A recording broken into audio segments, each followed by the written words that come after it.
ඔයාලා හැමෝටම සුබ දවසක්. ඉතින් අද අපි මේ වීඩියෝ එකෙන් කතා කරමු කොහොමද MySLT app එක පාවිච්චි කරලා ඔයාලගේ SLT bill එක පහසුවෙන්ම ගෙවන්න කියලා. ඉතින් මුලින්ම කරන්න තියෙන්නේ MySLT app එක open කරගන්න.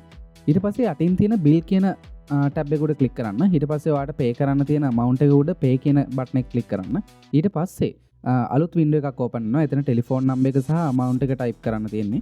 අදාළ amount එක type කරලා next උඩ click කරන්න. ඊට පස්සේ එන වින්ඩෝ එකේ terms and conditions වලට accept දීලා ඔයා pay කරන්නේ Visa එකකින්ද නැත්නම් Mastercard එකකින්ද Amex එකකින්ද කියන එක select කරලා pay උඩ click කරන්න. ඊට පස්සේ මෙතනදී ඔයාට ඔයාගේ amount එක සහ මොන payment option එකකින්ද ගෙවන්න කියන එක තියෙනවා. එතන ඔයාට අදාළ option එක select කරන්න. ඊට පස්සේ ඔයාගේ card එකෙන් නම් pay කරන්නේ. ඒකේ Visa ද Mastercard ද කියලා select කරලා next උඩ click කරන්න.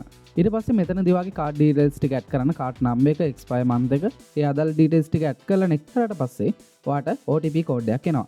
අන්න ඒ OTP code එක මෙතන type කරලා submit උඩ click කරන්න.